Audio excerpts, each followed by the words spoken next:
ہم وہی کاٹ رہے ہیں جو ہم نے بویا ہے. جس نے جتنا بویا وہ اتنا کاٹ رہا ہے.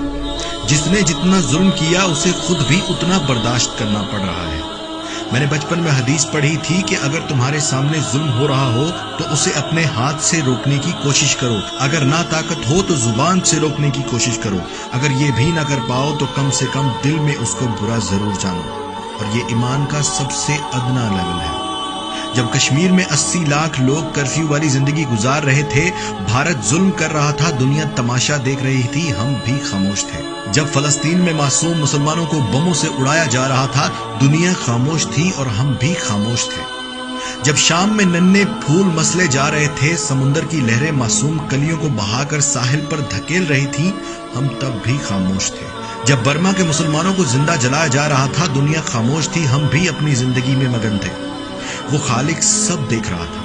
اشرف المخلوقات سے توقع کرتا رہا کہ ظلم روکنے کے لیے کوئی ہاتھ بڑھائے گا، کوئی زبان سے کچھ بولے گا اور کوئی دل میں ہی ظالم کو ظالم کہے گا.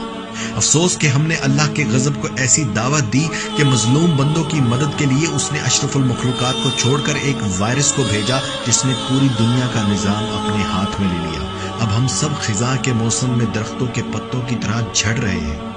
ہم نے فلسطینیوں کو زہریلی گیس سے سانس بند ہو کر تڑپ تڑپ کر شہید ہوتے دیکھا. تماشا سمجھا، اللہ نے اس وائرس سے سانس بند کر کے ہمیں مارنا شروع کر دیا. ہم بم دھماکوں سے معصوموں کی لاشوں کے ٹکڑے بکھرتے دیکھتے رہے، خاموش رہے. اللہ نے اس وائرس سے ہمارے جنازے ویران کر دیے. ہم نے عورت کو ننگا کر کے ناچنے پر مجبور کیا. اللہ نے ساری دنیا کے مرد اور عورتوں کو ماسک سے پردہ کروا دیا. ہم نے زنا کو عام اور نکاح کو مہنگا کر دیا. اللہ نے ہمیں سادگی سے نکاح کرنے پر مجبور کر دیا. ہم نے بزرگوں کا احترام چھوڑ دیا، ماں باپ کی عزت کرنا چھوڑ دی. اللہ نے اس وائرس سے ایک ایک کر کے دنیا سے بزرگوں کو اپنے پاس بلانا شروع کر دیا. یقیناً ہم اسی لائق تھے، یقیناً یہی ہماری سزا تھی. اگر آپ کو میری باتوں پر یقین نہ آئے تو دنیا کا نقشہ اٹھا کر دیکھیے. جس ملک نے ظلم کیا وہ سخت پکڑ میں ہے. جس ملک نے خاموش تماشا دیکھا وہ بھی پکڑ میں ہے. اور جو ملک غریب تھے، جہاں بھوک ناچ رہی تھی، افریقہ کے جنگلوں میں، کشمیر میں، برما میں، شام میں، جہاں جہاں ظلم ہو رہا تھا وہاں یہ وائرس نہیں گیا. مجھے تو یہ بھی نہیں پتا کہ اب معافی قبول ہونے کا وقت بچا بھی ہے یا نہیں.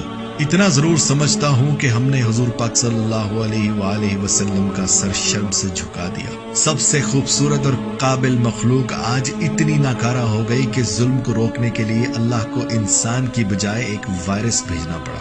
اے اللہ ہمیں معاف کر دے. اب ہم کسی ظلم پر خاموش نہیں رہیں گے.